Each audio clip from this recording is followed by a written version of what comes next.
Excuse me. Hi, everybody, and welcome to Big Joe's Journal. My name is Joe Tilden. I'm the host of this program, and I got to get back on track here. Well, the month of July, three countries celebrate three major feasts. July 1 is what we call Canada Day. July 4th is our Independence Day, and July 14th, our good friends in France celebrate what they call Bastille Day. Well, let's take July 1 first, which is Canada Day.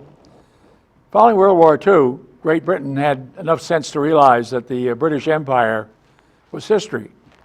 And so they set up what they call the Commonwealth, where each one of their former colonies, such as Canada and Australia and New Zealand and a few other areas in the world, could opt to stay in the Commonwealth or could vote out. Now, if they stayed in the Commonwealth, they recognized the British Crown as their chief sovereign, but each country could have its own parliament and its own prime minister, and the Crown would be represented by a governor general who would be appointed, or theoretically appointed by, in this case, the Queen. And as part of their flag, in the that would be, I'd say as you're facing the upper left-hand corner, would be a replica of the Union Jack. And then each country would have the rest of it. In Canada's case, it's a maple leaf, big maple leaf flag. And if you go to Canada and they play the national anthem in Canada is O Canada, and they also play the British national anthem, which is God Save the Queen, which is similar to our God Bless America. Well, in Canada's case, of course, they were granted Commonwealth status on the 1st of July, so that's why it's Canada Day. And Canada had been a group of separate provinces, if you will. You had the province of Quebec, the province of Ontario, and you had the Atlantic Islands there, Prince Edward Island, Nova Scotia, which is Latin for New Scotland. You had Newfoundland and Labrador. So when Canada came together, all these provinces were united in one nation. And the national capital was established at Ottawa in the province of Ontario. Well, each province, similar to what we have here, we have our own legislatures, we have our own governor. Well, we're still subject to the federal government in Washington. In Canada, each province has its own legislature and its own prime minister, but they are still subject to the federal government in Ottawa. And Canada, of course, has its own legislature, and the prime minister right now, of course, is Justin Trudeau, whose father, Pierre Trudeau, was a Canadian prime minister back in the 60s and early 70s. The Governor General represents the Crown, and there's a lot of ceremony and stuff that goes on. And supposedly, when they have an election and the majority party wins, elects their prime minister, the prime minister is not elected by the people. He is elected by the majority in Parliament. And supposedly, when, in this case, in Canada, it's the Conservative Party, they choose their leader, who is Justin Trudeau. Then they go through the ceremony. Supposedly, the Governor General, acting on behalf of the Queen, calls him to lead a government, form a government. But it's a formality. And once a year, the Governor General goes before the Parliament and delivers a speech or address that is actually written by the Prime Minister. Same in England. Queen Elizabeth, when she goes to speak before Parliament, her address that she delivers is written by speechwriters for the current Prime Minister. So, July 1, Canada Day. And as you know, Canada has been one of our great neighbors, one of our closest neighbors. And I know our current leader in Washington has done his best to create discord But I think our two countries are too closely linked, and I don't think he's going to succeed there. We're going to skip now to July 14th, which is a national holiday in France. It's Bastille Day. It's a time during the French Revolution, which occurred in around the 1790s, 1792, 1794, when the, well, you call them the peasants, if you will, the working people in France, inspired by the success of the American Revolution, rose up to overthrow the French government, to overthrow the monarchy. And on July 14th, 1794, there was a large prison in Paris that's still there, the Bastille. And they raided the Bastille and they liberated the prisoners that were there. I think there were a total of 9. No, I'm sorry, 10. 10 prisoners were in captivity in the Bastille at the time. And they were liberated. And, you know, Vive la France. France is going to live forever. The cry of the peasants. The royalty, King Louis XVI and his queen Marie Antoinette, realized that they were in big trouble. And it might be time to get out of there, which they tried to do. And they disguised themselves as poor people and got in a coach and were trying to escape to England.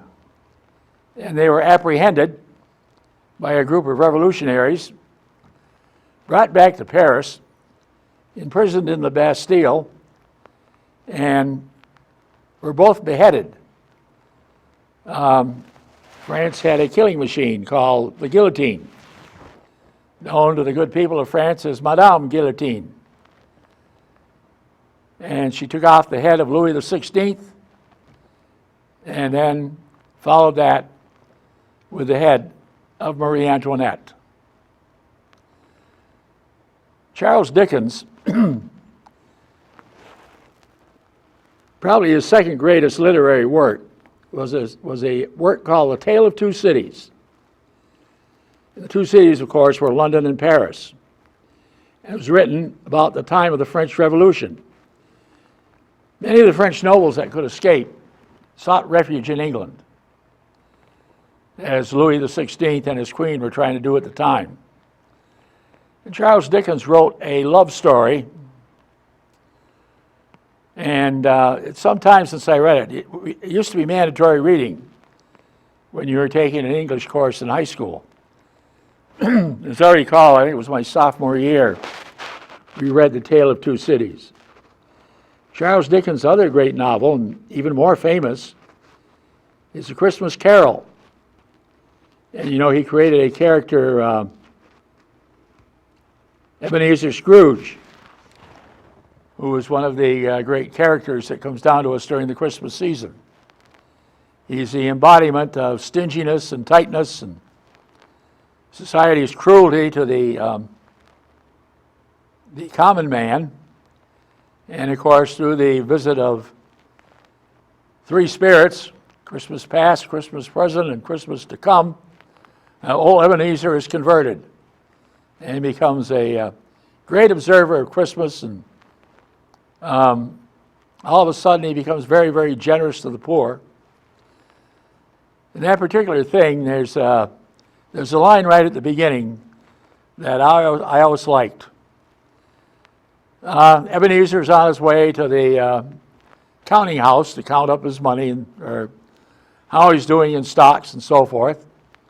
And two gentlemen come along, and they are soliciting funds for the poor. So they stop Ebenezer, and they say to Ebenezer, "Sir, you don't know us, but we'd like to introduce ourselves." Ebenezer says, "No, I don't know you, nor do I care to know you," and moves on. Well, I don't know, for some reason that struck me as rather humorous, but I got a weird sense of humor anyway. Well, getting back to Bastille Day, the French Revolution, of course, went on, it became a reign of terror. Anybody that had any connection with royal government or the church or anything else was hauled off, locked up, and eventually had a date with the guillotine. Charles Dickens wrote a love story about a young lady who was in love with a French nobleman. And the French nobleman was imprisoned in the Bastille. Well, this young lady lived in England. And in England, there was a gentleman that was very much in love with her and very much admired her. But over the course of events, he came to realize that while he loved her, the feelings were not reciprocal. She was in love with the individual that was locked up in the Bastille. And very remarkably, the two guys looked enough alike to be twin brothers. So it was a great act of love for his lady. The guy in England, of course, goes to Paris. Somehow or another, he smuggles the other guy out of the Bastille and changes places with him. And the other guy escapes and goes to England, gets his lady love. But meanwhile, the other guy that took his place in the Bastille, he has a date with the guillotine, and he gives his life for his lady love that she may have her true love. In other words, he sacrificed his life for her. One of the great examples of true love. Now, Charles Dickens, with A Christmas Carol, with A Tale of Two Cities, he probably was the most influential writer supporting social causes of his day, no question about that. His two greatest articles, providing for the needy, providing for the underprivileged, having such a great love for someone that you would sacrifice your life to make sure that they had happiness in theirs. Well, another thing I want to talk about is the 4th of July, the 243rd birthday of the United States of America.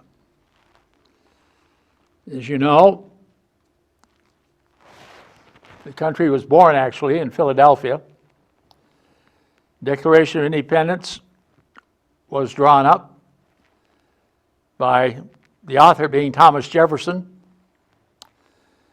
It was passed by the Continental Congress, representative of 13 states, and publicly proclaimed.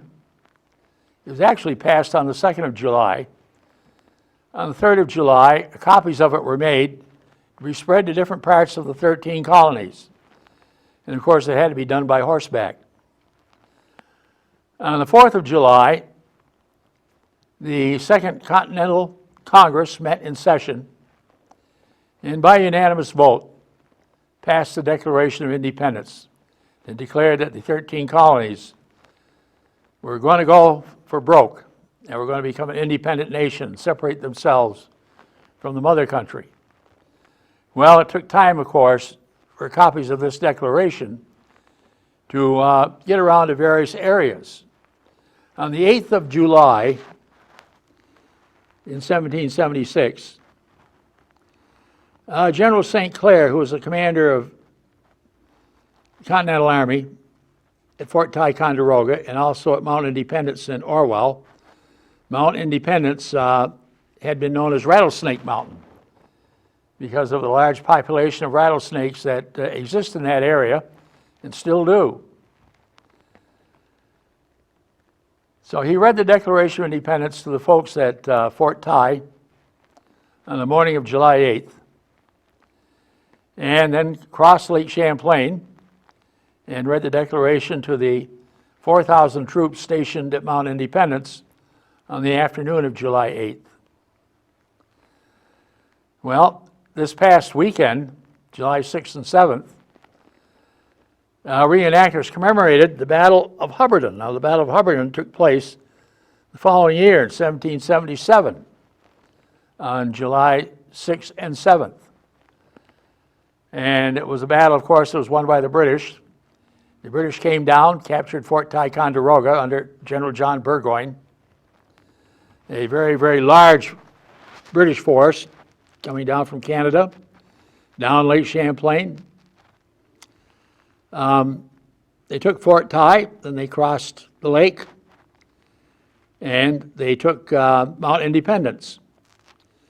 Well, General St. Clair retreated down through Hubbardton, and he left a rear guard at Hubbardton to cover the retreat of his Continental Army, which retreated into Castleton, and would later go down into Bennington and be part of the Continental force that would defeat the Hessians at Hoosick Falls, and later join with a larger Continental Army that would defeat the British at Saratoga. Well, of course, it was this rear guard, that fought in the Battle of Hubbardton. And it was mainly not so much a strong British army that came down as it was a group of mercenaries, Germans, Hessians. And they outnumbered the rear guard of the colonial army.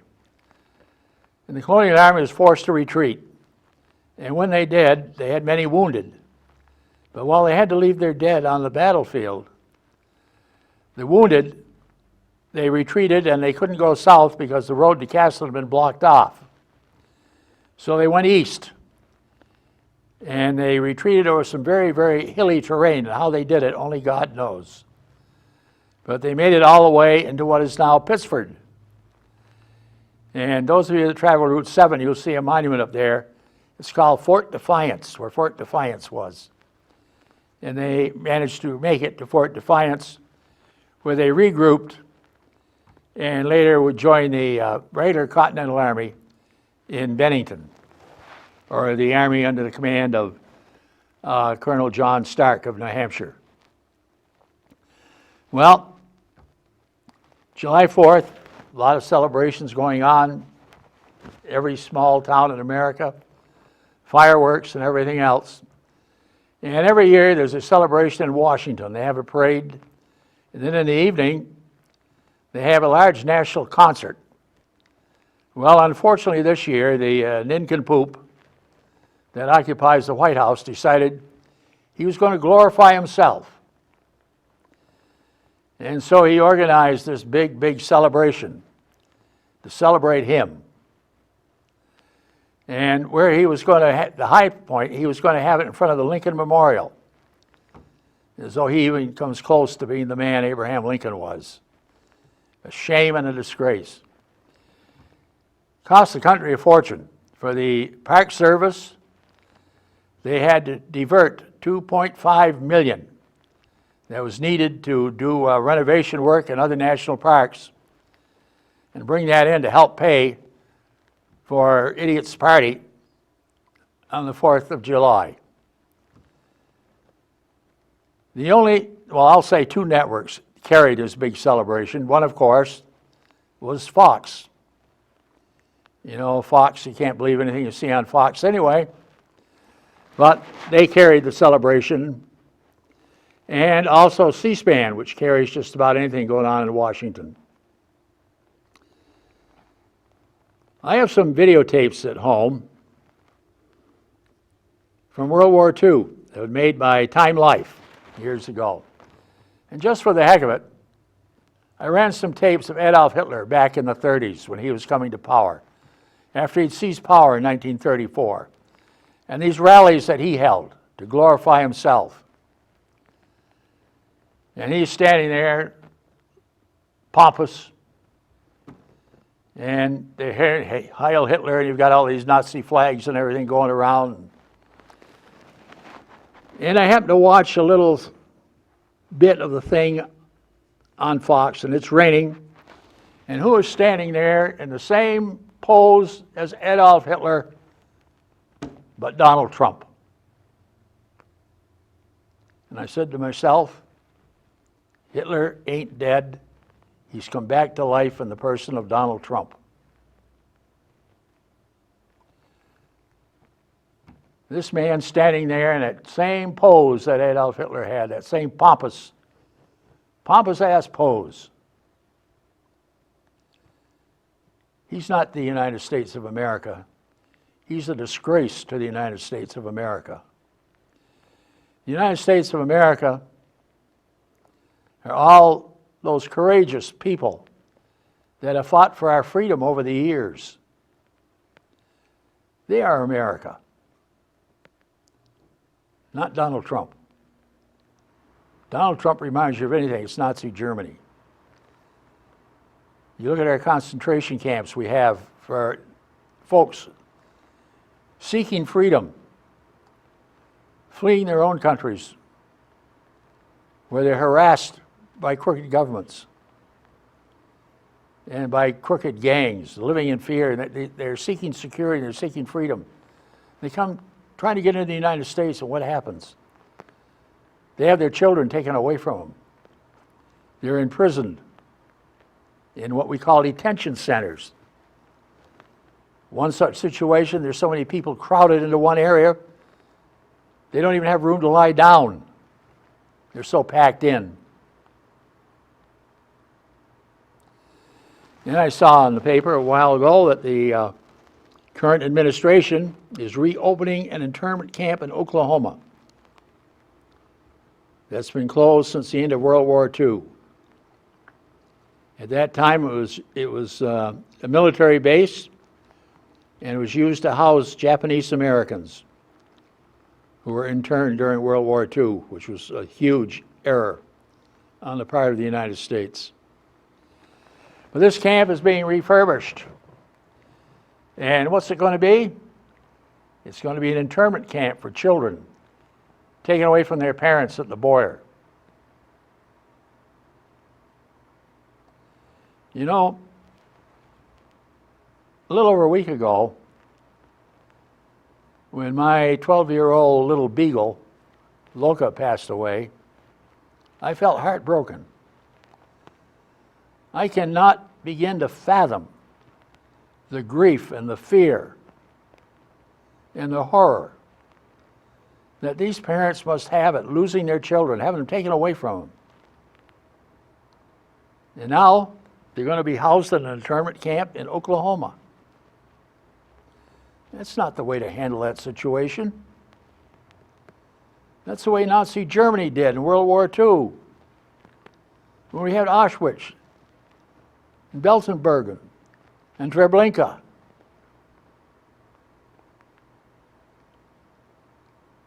That's the way the Nazis did it. That's not the American way.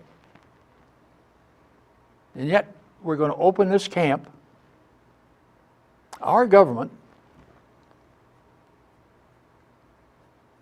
is going to open this camp, and they're going to take these children and they're going to house them there. Unbelievable.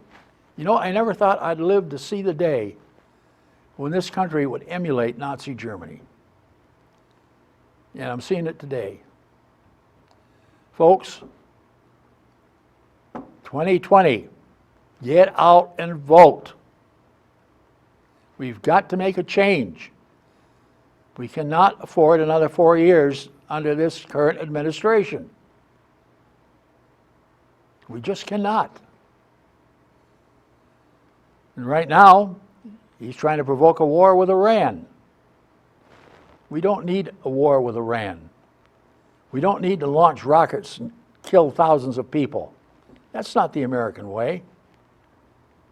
That's not us. I tell you, I think I'm glad I'm the age I am. I hope I live long enough to see a change come 2020. And right now, you say, well, I can't make up my mind which way I want to go. Well, one thing you do know, you don't vote for the crazy that's in there now. He doesn't know how to govern. He lies so much he can't remember what he lied about 5 minutes ago. He's a pathological liar. In Congress, the Democrats are talking about impeaching him. Don't waste your time impeaching him. Concentrate on beating him come November 2020. They can come up with articles of impeachment, and it has to go to the Senate. It has to be convicted in the Senate. And with that horse's ass from Kentucky, majority leader in the Senate, he'll make sure that his buddy does not get impeached. Right now, Mitch McConnell's wife, who is, believe it or not, the Secretary of Transportation, is in a little bit of trouble. Seems she's been doing a little embezzling. Little entertainment for herself and her wealthy friends at government expense. Of course, that's going to be covered up in a hurry, at least while the current administration is there. So, people, I think the U.S., I think we've gone about as low as we can go. And now it's time to bottom out, to turn it around. Let's do the right thing in 2020. Restore freedom, restore democracy to this country. Shut down these concentration camps, free those people. We can do it. As a nation, we can do it. But not while we've got the current idiots in power. Well, speaking of politics, as you know, the first, what they call debates, are not really debates, they're more like forums. Took place on NBC, first Democratic Forum, 2 nights, 10 people, one night, 10 people the next night. The next set of forums, it's going to be on CNN. And they're going to take place July 30th, July 31st at 9 p.m. And it's going to take place in Detroit. And Detroit, of course, as you know, is a great manufacturing city, or was. It was more or less the center of the automobile industry. And Detroit has gone through some awfully hard times with much of the automobile industry moving out of Detroit, moving around the country, moving foreign countries, Mexico, Canada, Japan, Germany, England, France, Italy. So much of the automobile business has left town, and with that tax revenue. And I believe Detroit became the first major city to have to declare bankruptcy to get back on its feet. And in Detroit, they're still having all kinds of economic problems. Well, speaking of another city that's having economic problems, and that's Cleveland. The Major League All-Star Game is going to be played there this week. The home run hitting contest will take place the night before. And Major League Baseball has more or less changed. You look at the names, the 8 people that are taking place in the home run hitting contest. A lot of new names in there. Youth is being served. And in this country, youth will be served. As you know, our younger generations, they've got a lot to offer this country. And they offer us, the biggest thing they offer us is hope. Some of the young Democrats that were elected to Congress, some people say, well, they're radical and all that. No, they're not. They're leading the country in a new direction, and a much better direction than what we're in right now. They're going to restore American values. We're going to go back to that second article in our Declaration of Independence, that all men are created equal and endowed by their Creator with the inalienable right to life, to liberty, and to the pursuit of happiness. They're going to get back to that. And they're going to get back to where we have government of the people, by the people, and for the people. We've let that slip. We've let that get away from us. We've got to work to get it back. What took place in Washington on the 4th of July, unfortunately, was a disgrace and embarrassment to the country. Let's make darn sure it doesn't happen again. So with that, I'm going to wish you all a great week. Isn't it wonderful to have summer here? May Almighty God in His infinite wisdom bless the United States of America. God love you, and we'll see you all next week.